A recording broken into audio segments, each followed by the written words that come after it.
You're not overthinking because you're dramatic.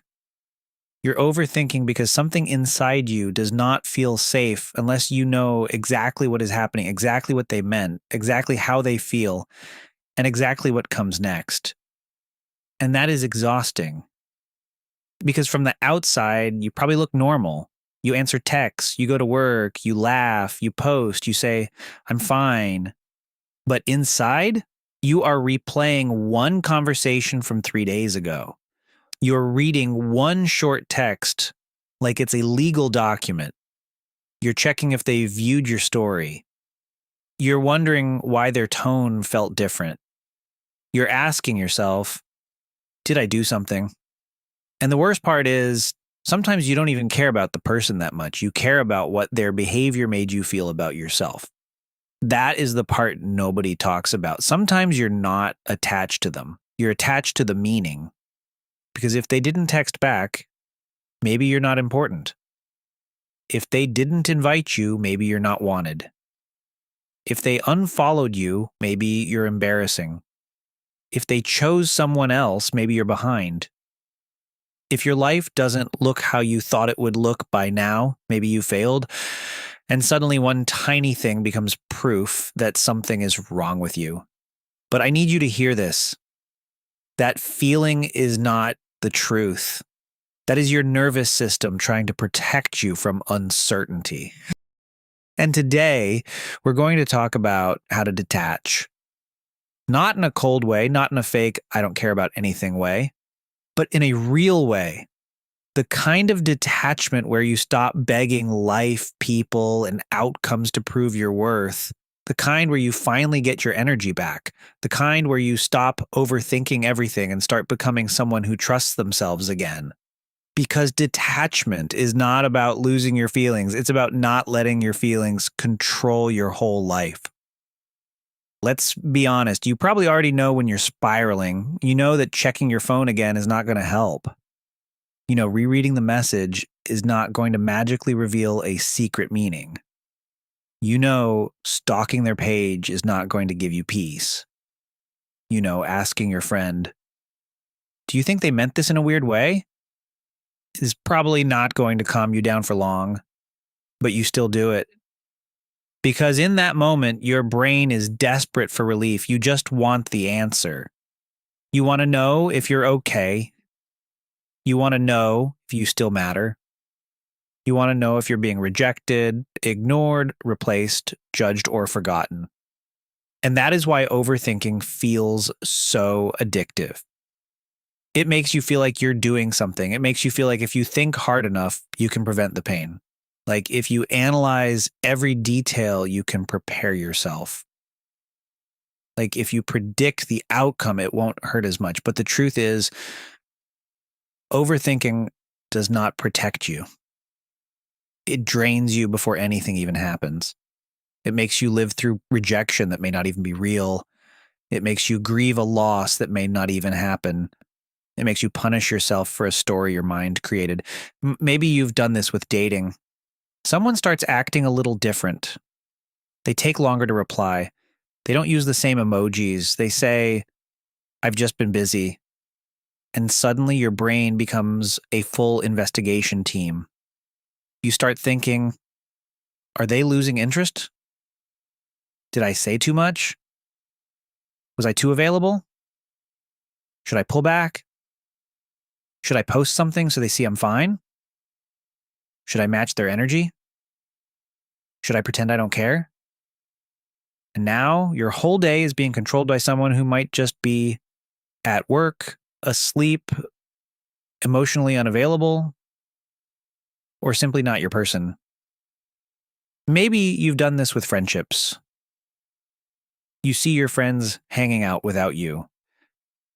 And even if you know logically that people can hang out without inviting you every single time, it still hurts. Because your mind doesn't say, oh, they just made plans. So your mind says, they don't really like you.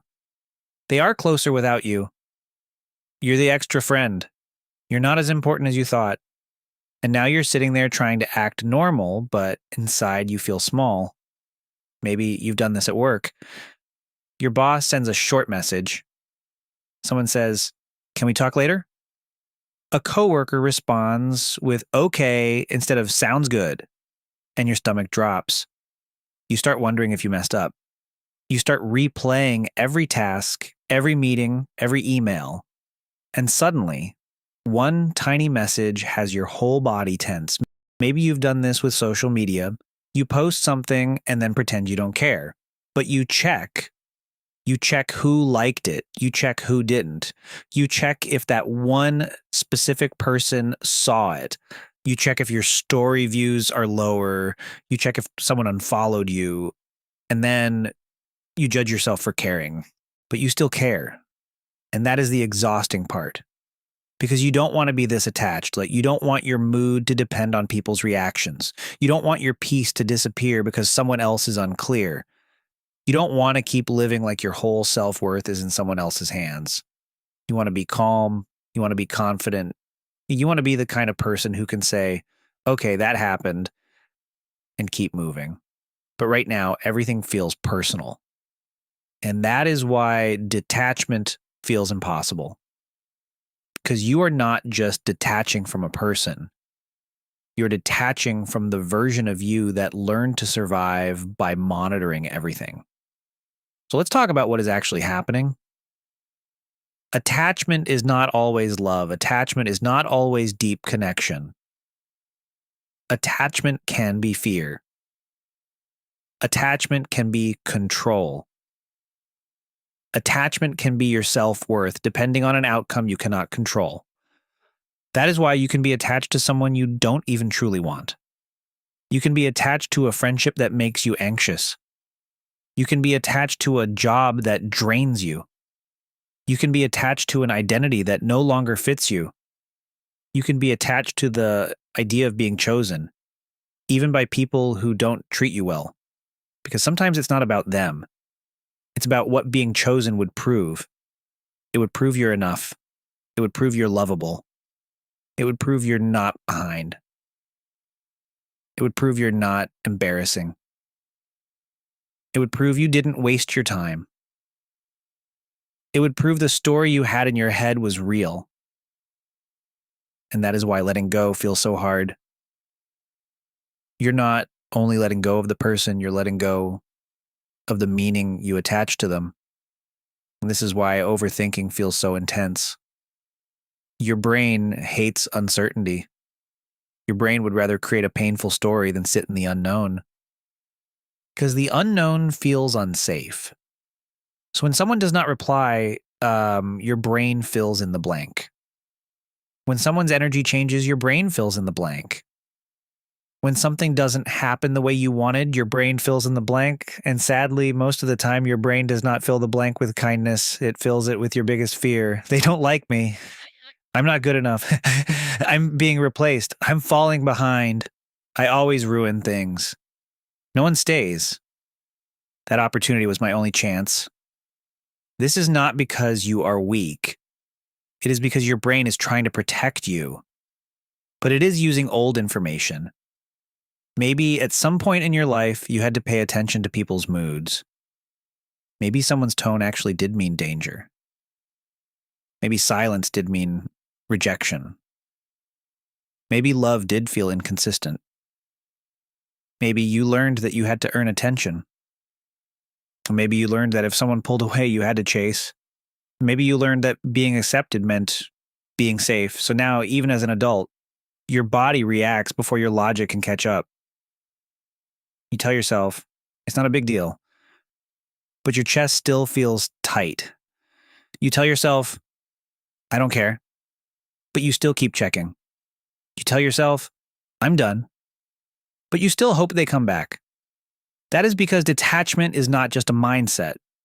It is a nervous system practice. You are teaching your body that you can be okay even when you don't have the answer.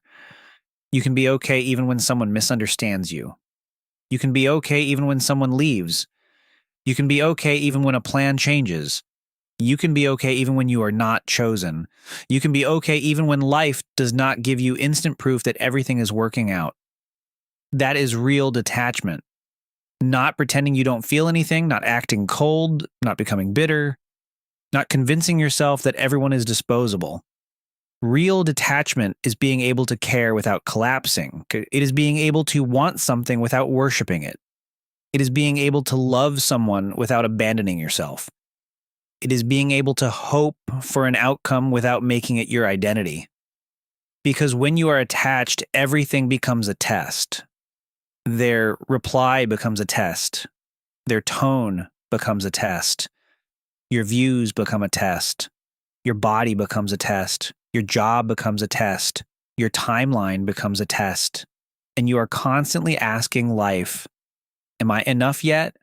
Am I safe yet? Am I worthy yet? Am I lovable yet?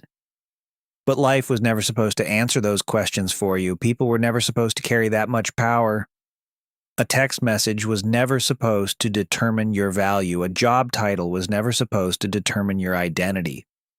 A relationship status was never supposed to determine if you are lovable. A social media number was never supposed to determine if your life matters. But when you don't know your own worth, you start looking for it everywhere. And that is when you become attached to everything. Not because you're needy, but because you're hungry for proof. So here's the shift. Detachment is not losing something. Detachment is returning to yourself. It is you saying, I can want this, but I do not need it to define me. I can care, but I do not need to chase. I can feel hurt, but I do not need to spiral. I can be disappointed, but I do not need to destroy myself. I can be misunderstood, but I do not need to beg to be seen. That is power, quiet power, the kind of power that does not need to announce itself. Because the most confident version of you is not the version that never gets hurt. It is the version that knows how to come back home to themselves when they do.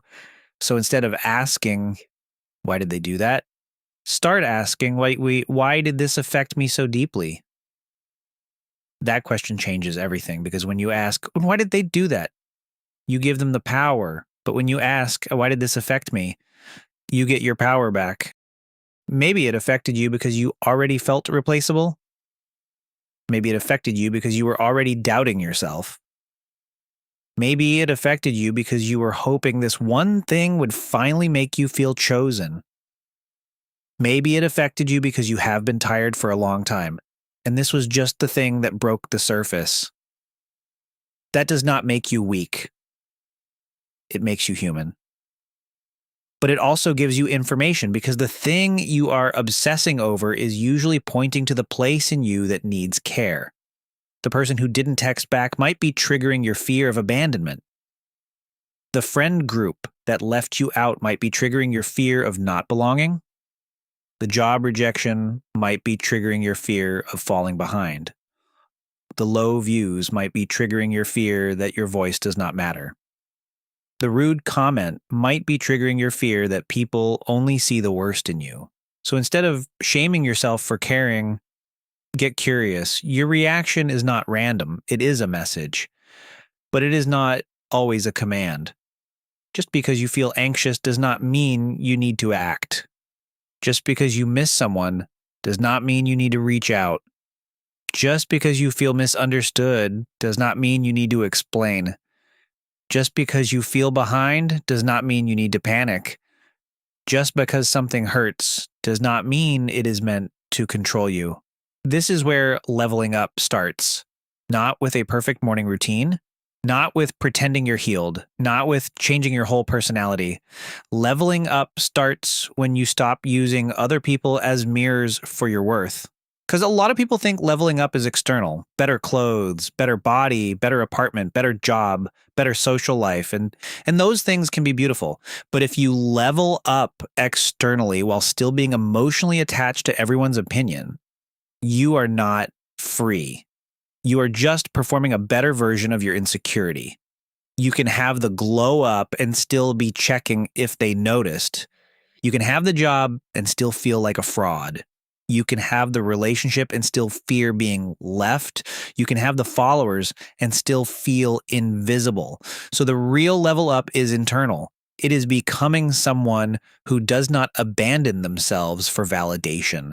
someone who does not chase people who are unclear about them, someone who does not beg for basic respect, someone who does not let one bad moment rewrite their whole identity, someone who can say, I wanted that, but I trust what is leaving. I cared, but I am not chasing. That hurt, but I am not making it my whole story. They can misunderstand me, but I will not misunderstand myself. That is detachment.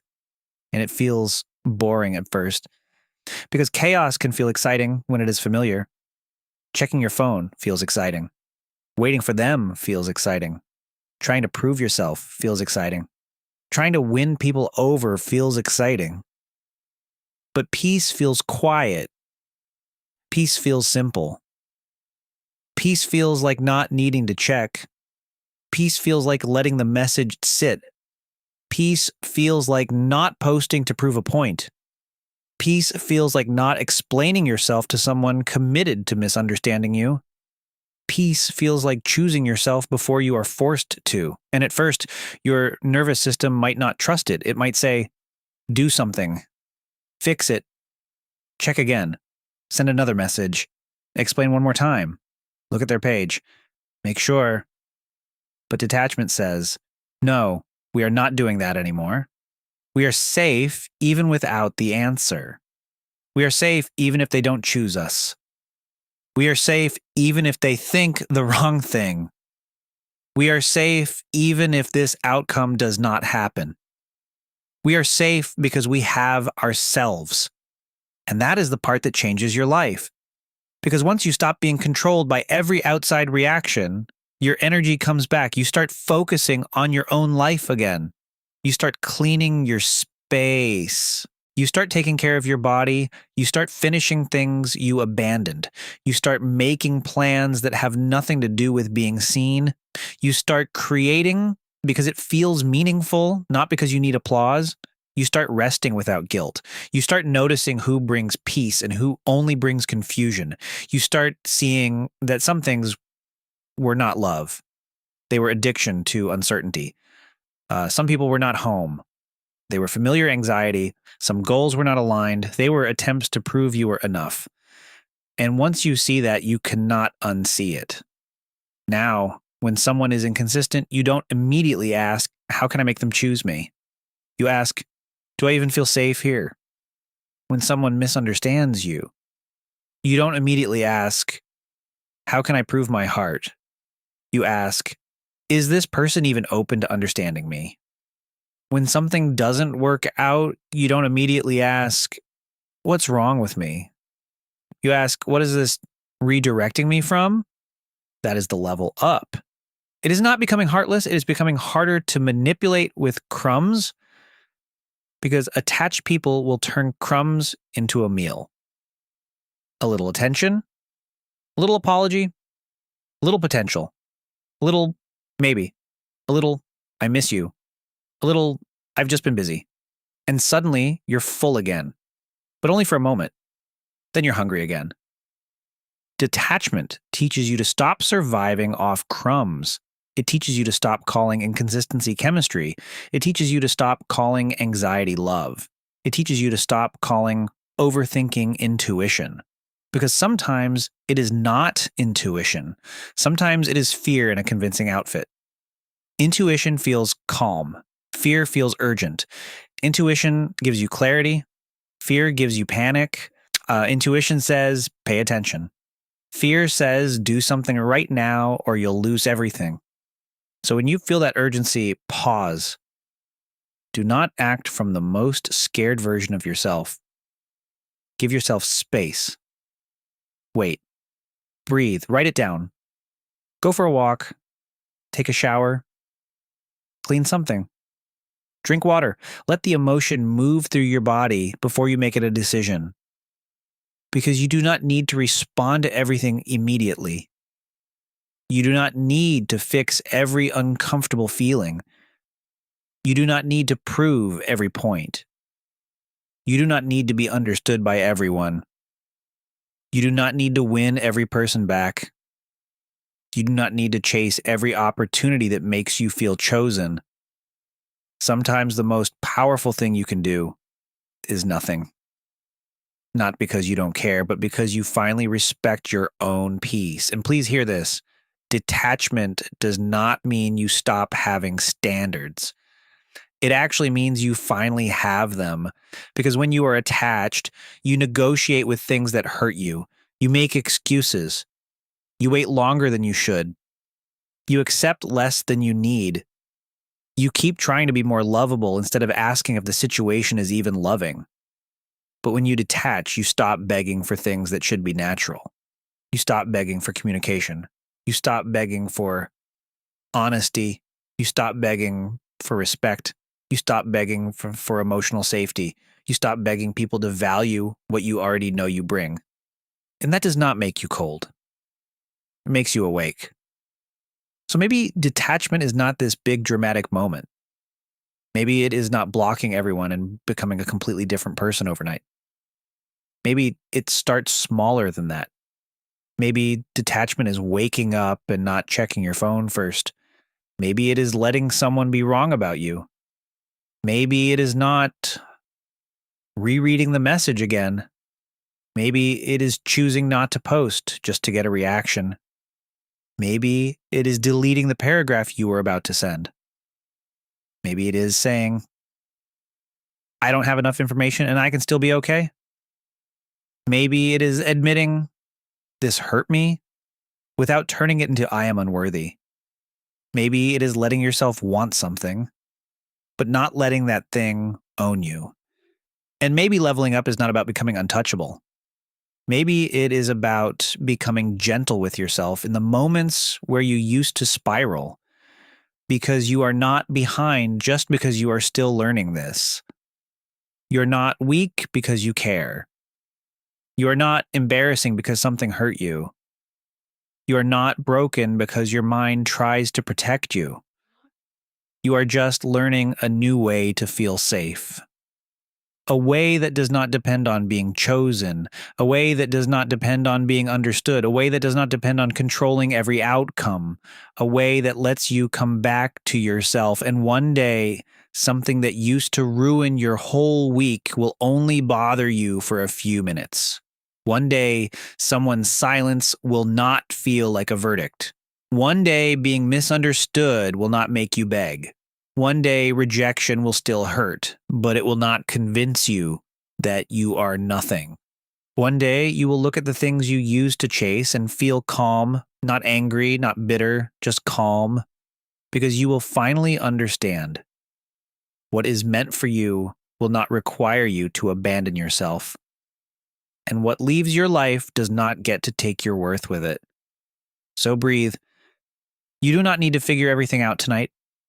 You do not need to become detached in one day. Just start by taking your energy back from one thing. One person, one outcome, one story, and come home to yourself again. And if this felt like something you needed to hear, you can stay with Panqui. Subscribe for more calm, honest videos about life, growth, healing, and becoming yourself again. No pressure. Just a soft place to think, feel, and slowly level up.